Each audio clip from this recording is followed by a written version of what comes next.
tango moto apesi eloko avant osalela yango sambelaka mpe moto akandeli elamba avant kolata yango sambelaka mpe.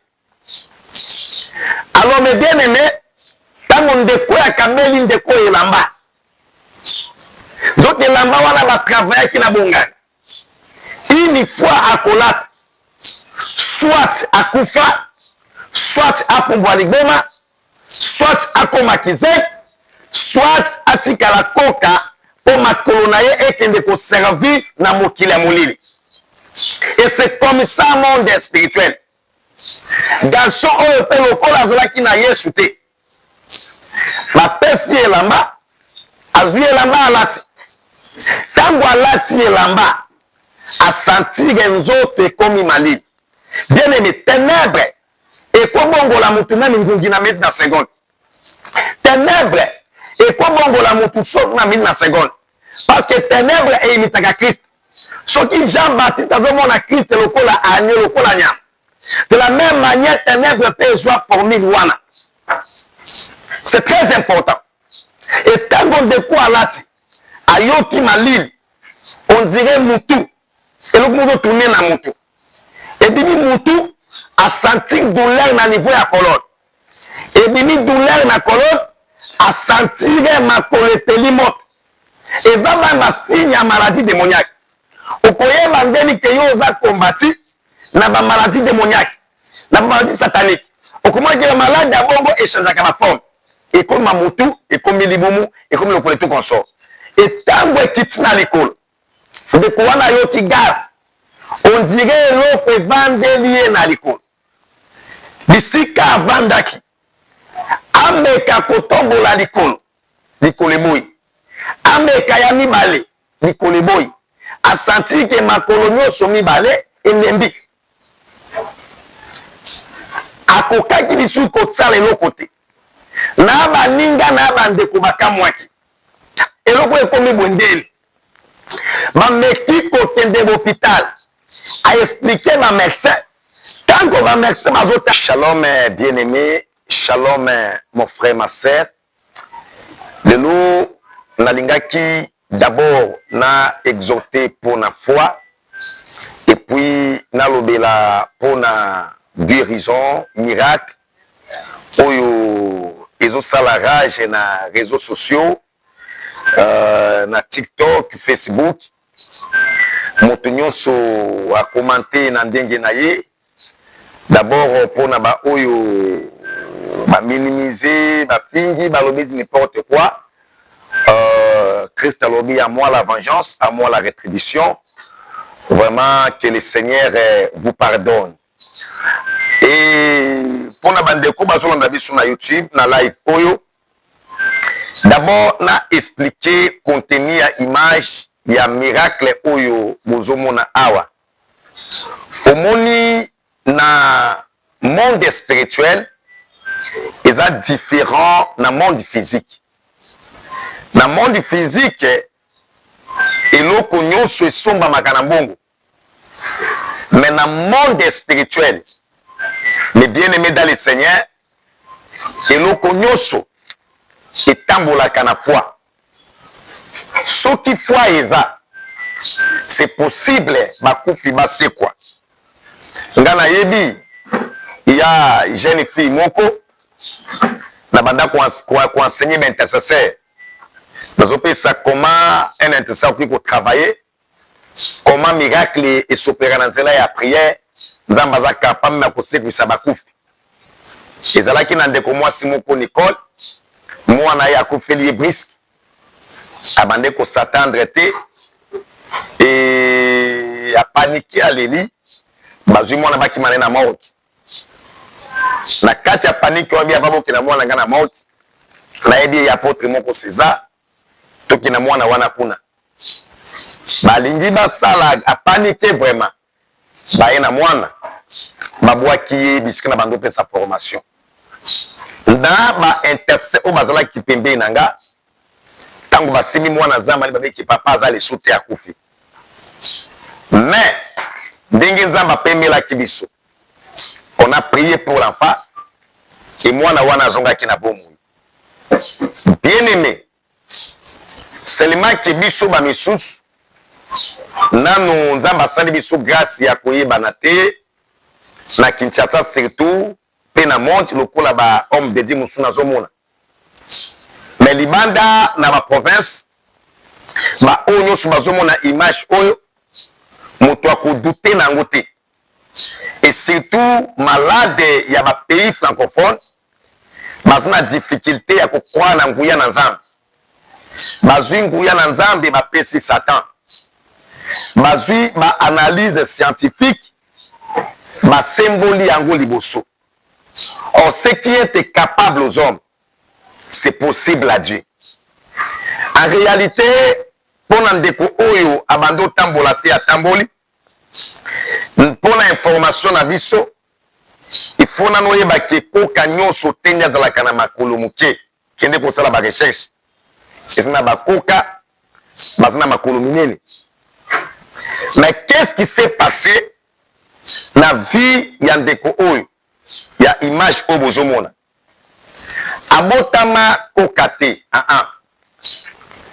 abotama qui normal, ça c'est un. C'est pourquoi avant que critiquer loko, pour commenter, pour ça la live, c'est si que bato belé et vie à bamisous, mais cela on bamisous bato sala et comme le cola escalier à commenter na bango pour que bazwa ba vie. Mais biso loin de là parce que dans le monde internet il pensa na meseni kokota mingi te. Alors mes bien-aimés dans le Seigneur, ndeko oyo abotamaki très bien. Atangi, akoli, asalaki makambo nyonso très bien. Abotama malade te. Abotama koka te. Asali oyo moto akoki kosala. À un moment donné, akende koluka lisungi quelque part. Et pas un décomo pour son golo pakal. Et ça n'a mato. Moutumuso ko sunga yo na motema malamu. Moutumuso asungi yo menazele alisungi asombi étoile na yo. Yo moni ki akameli yo mbongo.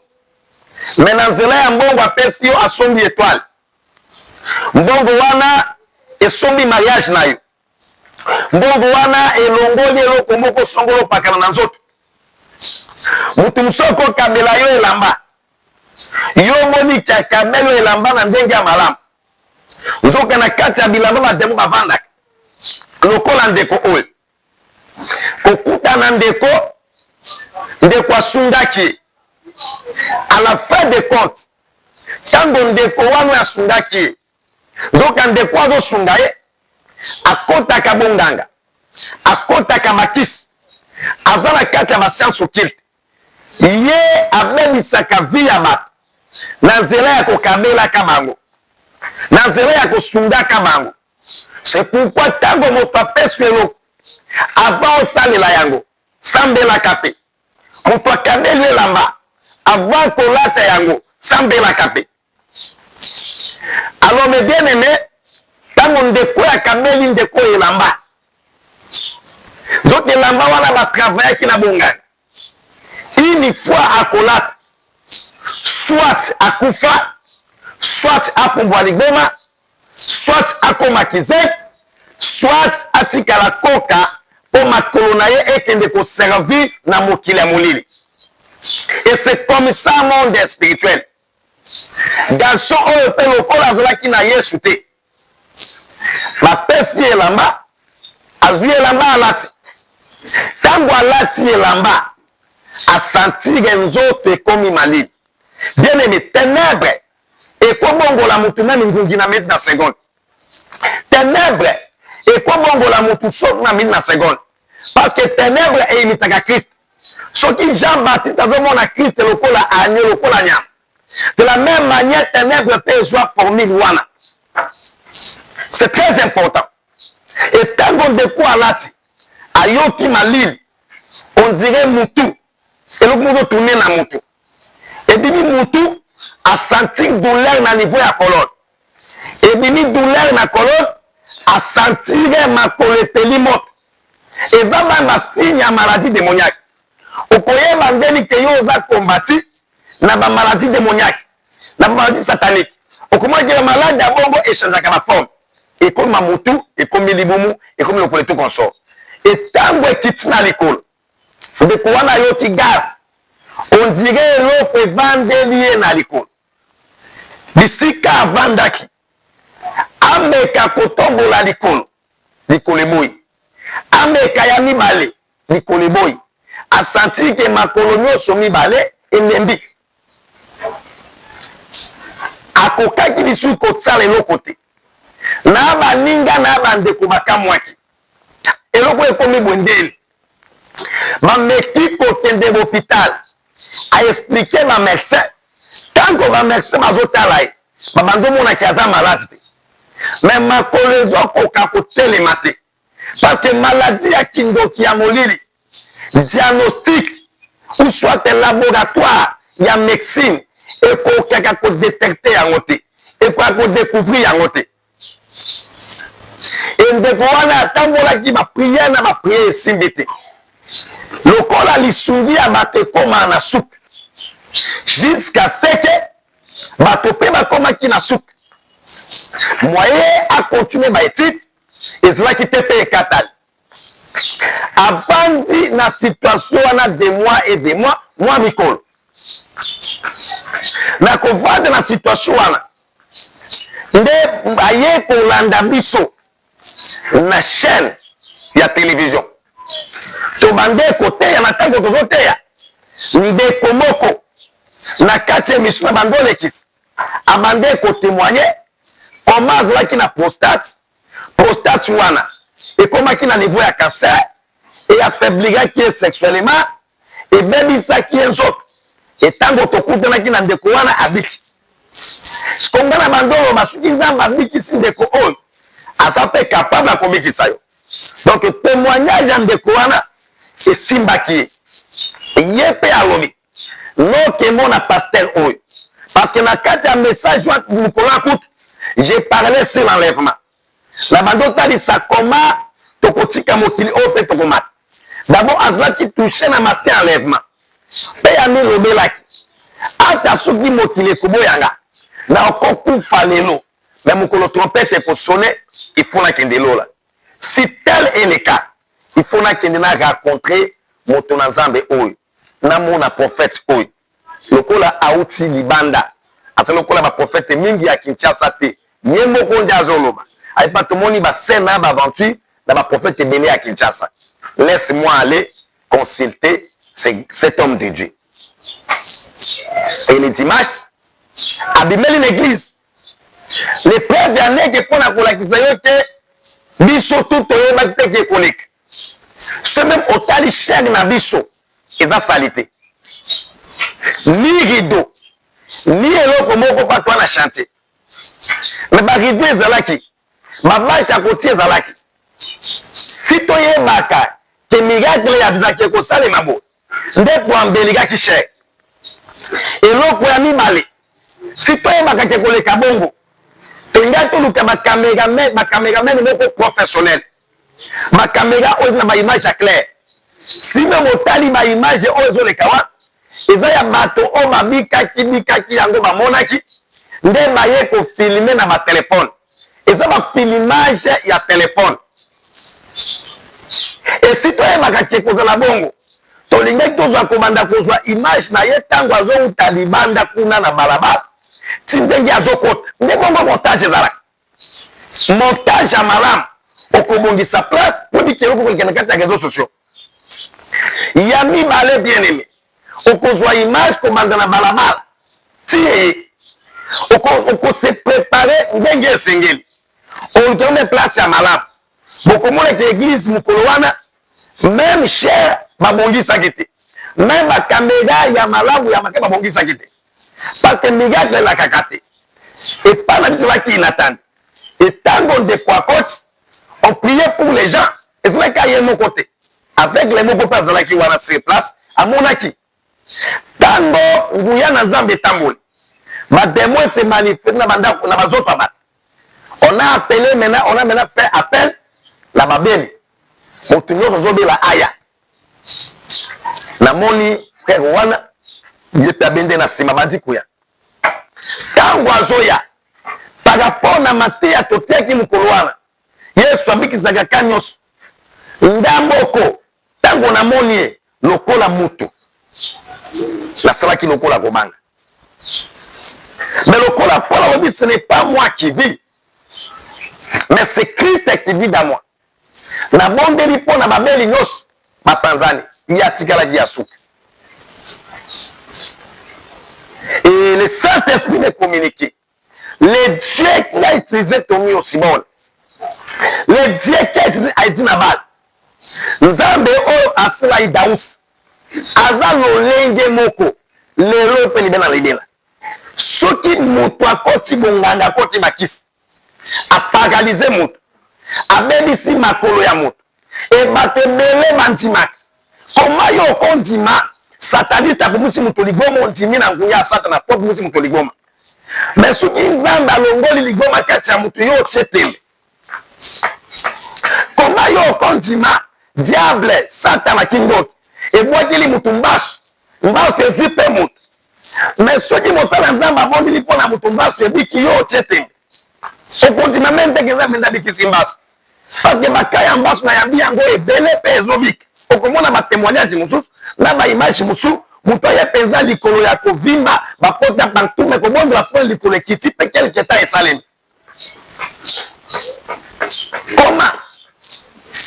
koma yo okondima diable abwakeli moto malade ya epilepsie mpe esimbi mais ozondima te ke nzambe aza capable ya kolongola epilepsie eza na bato ebele lelo baza babwate paralisi par exemple na bande ya bambasu kindoki nde ebwakeli bango lisusu bayebisinga na Kinshasa awa baoteka yango na 500 francs polémique meme kutu moko ezoleka na bareseau sociaux kese ndeko moko akufi mpo babwakelaki ye mbasu mais koma congolais akondimaka na oyo molili ezosala mais aza incapable ya kondima na nguya na nzambe c'est ce qui me dépasse surtout awa na Kinshasa comment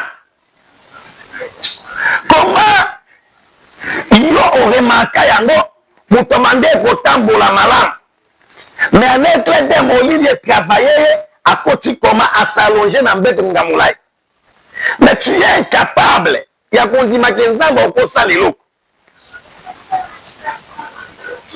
e awa nde nayoki terme soki mankiona biso bisika touti toyebi yango te bien aimé ton information na yo na implanté d'église ebele et na l'église wana nyonso na foule si nalobi nasangisa baéglise oyo naza nango oyo na implanté na Kisangani par exemple stade ekotonda ne pense pas que bato wana bayaki mpo na connaissance ya parole il y a des miracles des choses oyo esalema kolekela bato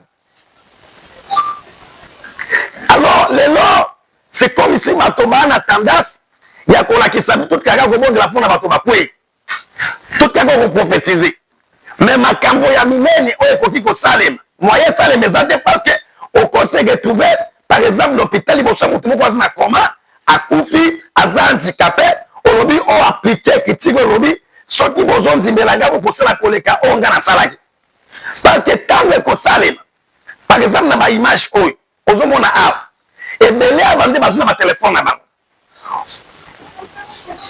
ozomona etango ndeko wana aye priere na ye na comprendre ke elamba alata elamba batravailla yango nde evandeli makolo na ye yango nde eparalize ye po azalaki handicapé azalaki malamu mais force wana evandeli force wana ekangi ye na ntango bamédecin bazomona bamoniki aza malade te et il y a des gens ye moko azoyoka mabe mais aki hôpital bamoni malade te mais ye azoyoka malade ezosalema ebele il y a des gens okomona ye boye omoniki aza aboli santé mais ye moko ayebi ke eza ye te ezosalema nango par rapport na ndeko oyo même médecin est capable ya kodécouvrir ya kodétecte eloko ekomisaki ye bongo parce que analyse scientifique et comprenaka phénomène métaphysique difficilement